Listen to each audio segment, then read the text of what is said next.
Então, a nossa direção é a restauração do testemunho do Senhor no tempo do fim. Para que possamos avançar, o que nós vamos fazer?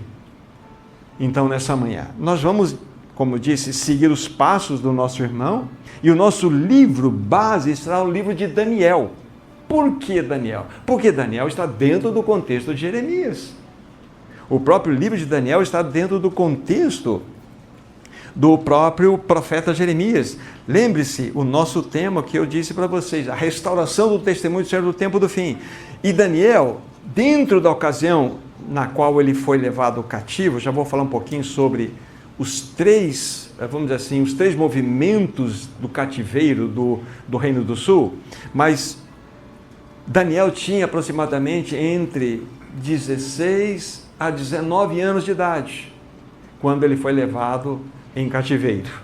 Então, para que nós possamos então ter algumas informações que são importantes para nós, permitam-me dizer para vocês aqui a cronologia do cativeiro babilônico. Vai ser muito importante para nós. Então, a primeira leva de cativos que foram levados para a Babilônia aconteceu no ano 606 a.C.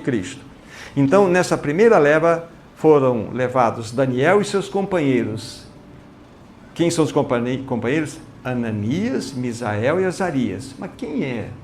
Ou quem são esses, Ananias, Misael e Azarias? Aí vocês vão lembrar do nome babilônico, Sadraque, Mesaque e Abednego. Então, esses foram levados na primeira leva. Passaram-se 8 anos, não vou entrar nos pormenores aqui, novamente vem Nabucodonosor e 598 ele vai levar mais uma grande parte da população do Reino do Sul para a Babilônia. E nesse movimento, Ezequiel, que também era jovem, foi levado. Enquanto Jeremias estava ali dentro do contexto de Jerusalém profetizando, Ezequiel, quando foi levado para a Babilônia, ele profetizava de lá. Ele falava as mesmas coisas de Jeremias, só que dentro do contexto já do cativeiro. Para vocês entenderem um pouco do movimento aqui. E por fim, 587, 11 anos depois da segunda leva, vem Nabucodonosor, cerca a cidade, destrói completamente, incendeia Jerusalém, queima as portas e enfim, aí é o cativeiro final. Para vocês terem uma ideia, da região ali da Babilônia até a região onde está Jerusalém, eles andaram em torno de 1.300 quilômetros a pé, e eles chegaram lá. E quando a gente percebe, por exemplo assim, todo esse movimento, nós vamos falar um pouco sobre isso, não em detalhes, mas imaginem só, então todos aqueles que estavam sendo levados cativos até chegar à Babilônia, eles chegaram lá, eles viram algo extremamente grandioso, extremamente fenomenal. Era o maior império de então, extremamente poderoso. E eles chegaram diante dessa situação, em cativeiro, amarrados, para serem escravos lá do sistema babilônico. Tá? Depois a gente entra um pouquinho mais em detalhes aqui. O que Deus estava fazendo? Deus estava usando Nabucodonosor e a Babilônia como um chicote divino nas costas do seu povo. Sabe o que é chicote? Então, Deus estava usando a Babilônia como um instrumento corretivo, um instrumento de disciplina contra o seu próprio povo, que não ouviu por 40 anos a profecia de Jeremias. Tanto de outros como também de Ezequiel. O povo se endureceu no seu pecado e, por não ter ouvido, não ter se rendido ao Senhor, todo o povo foi levado em cativeiro, que durou 70 anos lá na Babilônia. E é baseado, então, nesse livro de Daniel, que eu quero propor para os irmãos aqui, nesta manhã, 4 marcas que evidenciam um fiel servo do Senhor em tempos de ruína, para que estes servos se constituam aqueles que farão parte da restauração do testemunho do Senhor no tempo do fim. São 4 marcas que nós vamos buscá-las aqui no próprio livro de Daniel. Eu vou dizer para vocês, vou pontuar quais são essas marcas, depois vamos considerar um pouco em cada uma delas. A primeira marca que nós vamos ver, tudo isso no livro de Daniel, vida de consagração. Essa é a primeira marca. Só vou pontuá-las. Segunda marca, amor à palavra. Nós vamos ver no livro de Daniel também. Terceira marca, oração corporativa. Depois nós vamos detalhar o que significa essa expressão oração corporativa. Não é só uma vida de oração, que está aqui dentro, mas é uma oração corporativa. Adiantando, significa orarmos segundo os interesses de Deus, conforme nós vamos ver no livro de Daniel.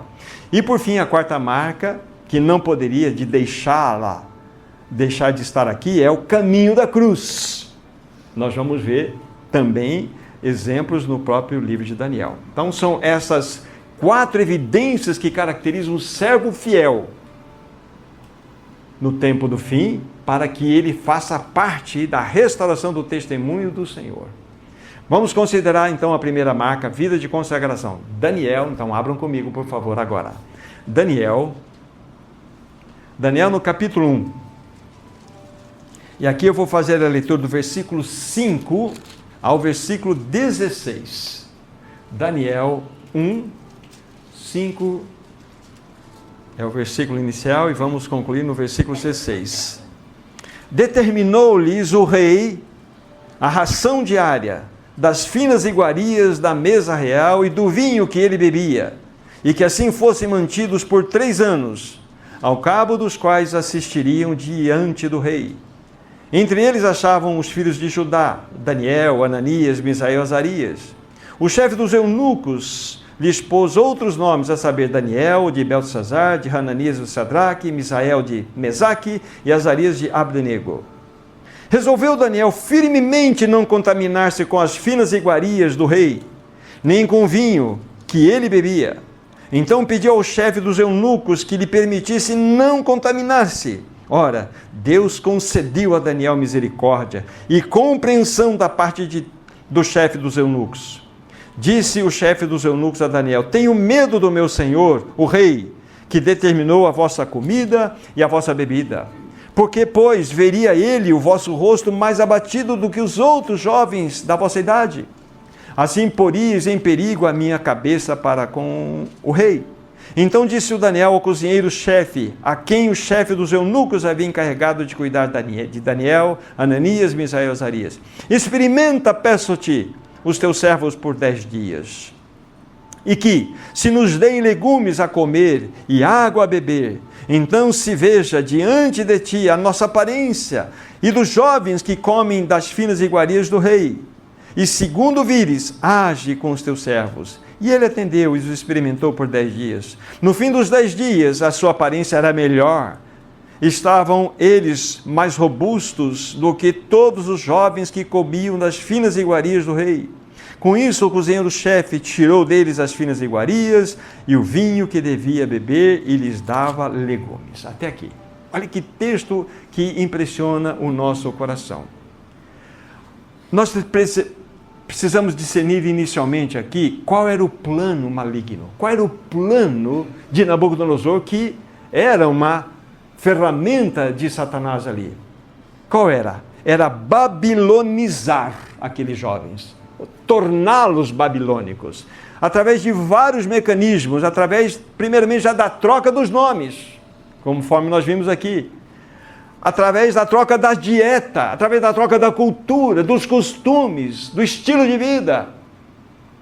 Ou seja, na realidade, o que ele queria fazer? Ele queria, Nabucodonosor, matar as almas daqueles jovens.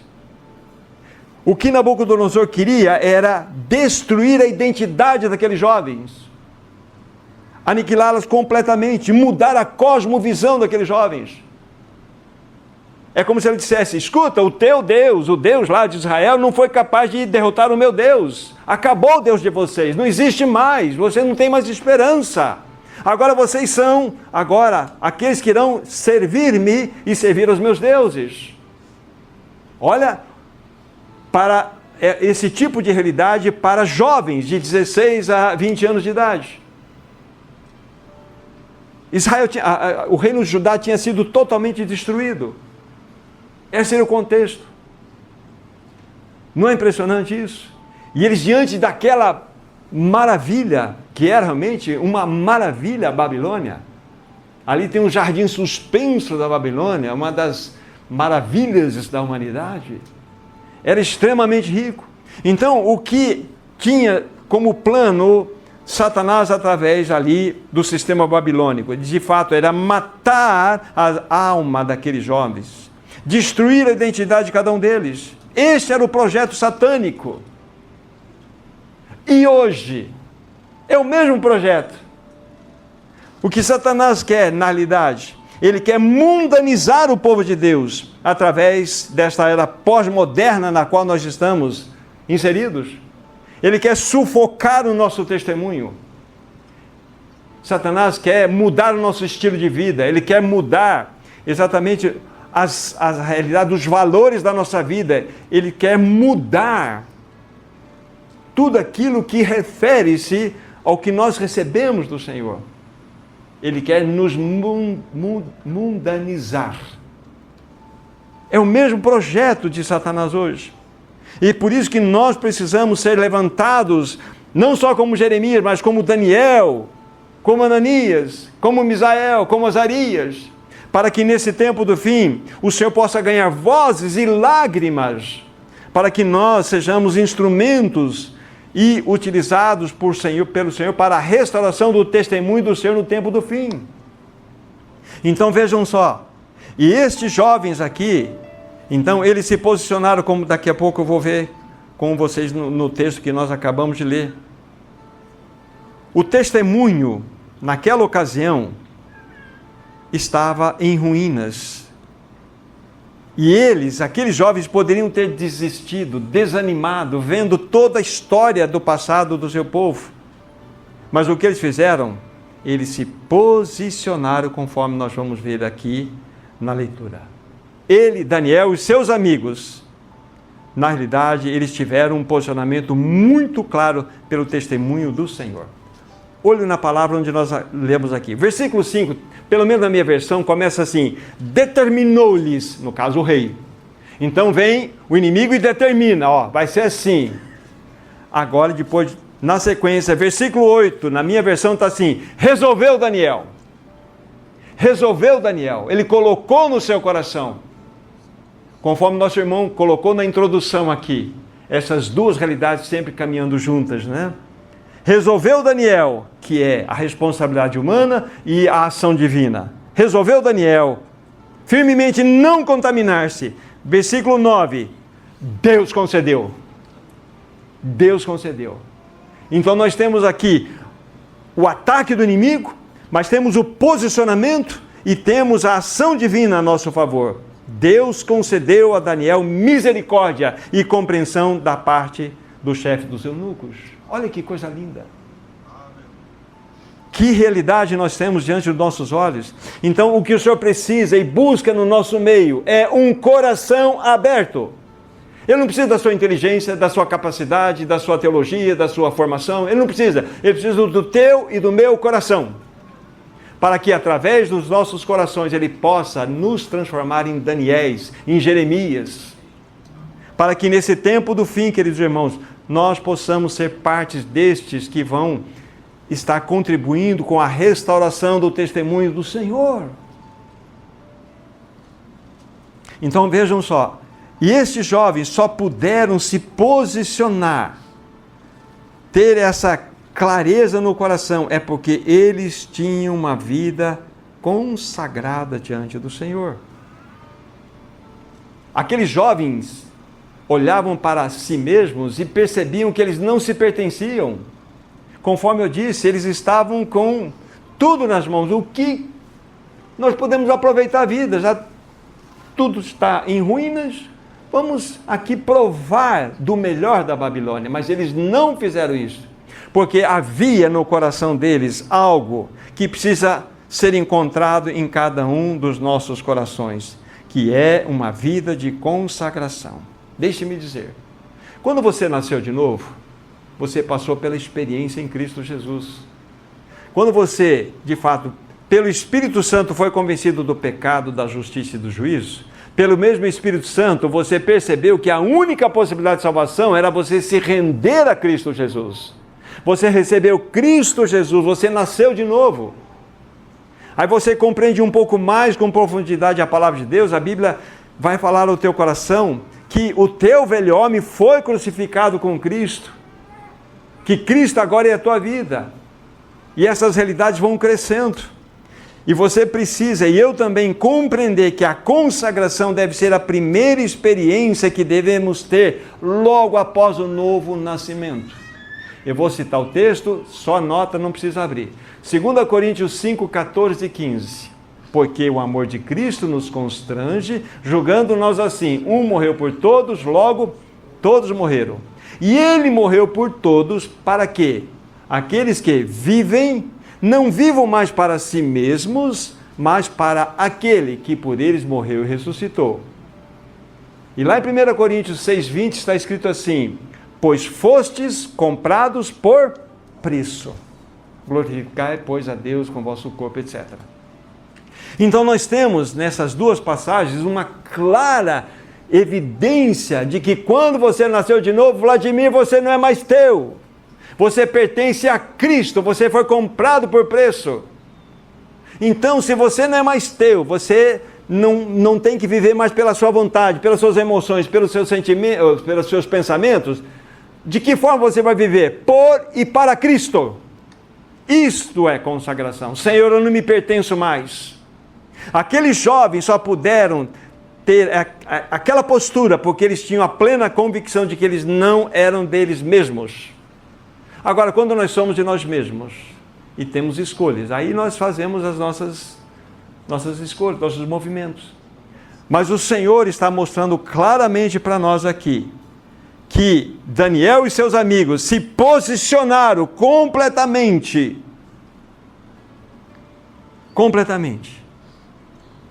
em relação à oferta babilônica e disseram não.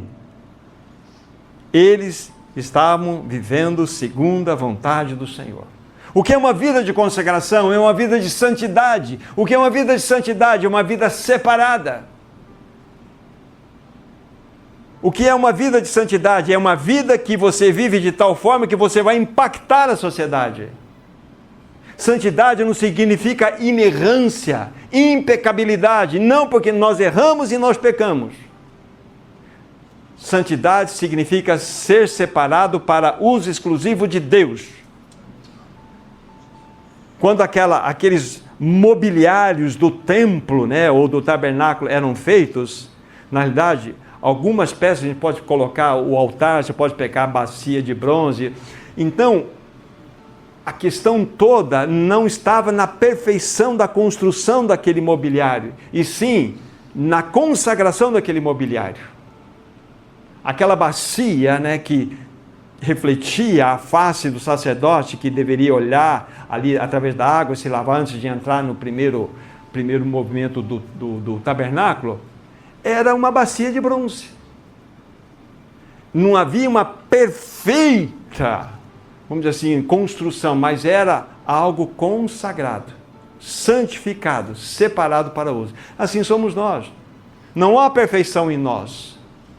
Mas quando nós ousamos a nos colocar diante do Senhor, então nós somos aqueles instrumentos que foram separados para uso exclusivo de Deus. Conforme eu disse há pouco, aqueles jovens poderiam ter desfrutado do melhor da Babilônia, do melhor, de tudo aquilo que o mundo e os prazeres babilônicos poderiam trazer para eles. Mas eles foram fiéis ao Senhor. Eles verdadeiramente testemunharam em tempos de declínio. Por quê? Porque eles tinham uma vida de consagração, uma vida separada. Que palavra para o nosso coração, queridos irmãos, é o que precisamos nesse tempo do fim.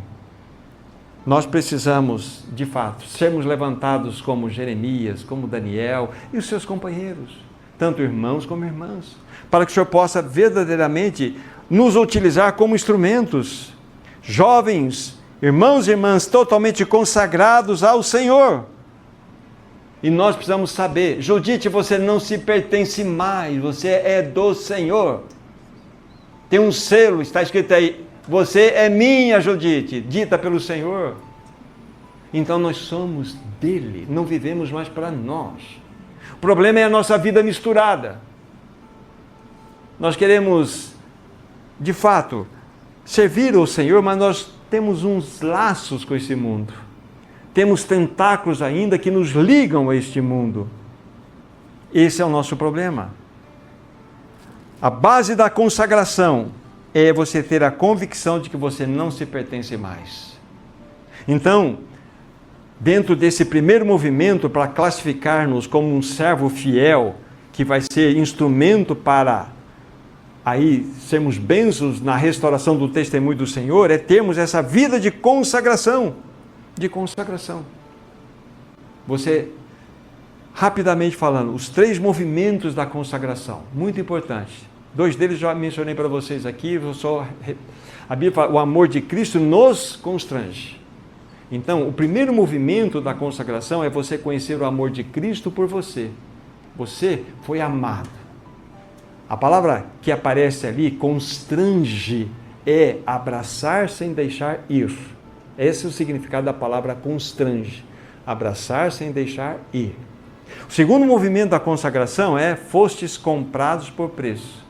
Ou seja, você está olhando para aquele diante de quem você irá se consagrar, porque ele te amou. Segundo, ele te comprou. Então agora voluntariamente você tem que falar assim: Senhor, eu sou teu. Eu sou teu.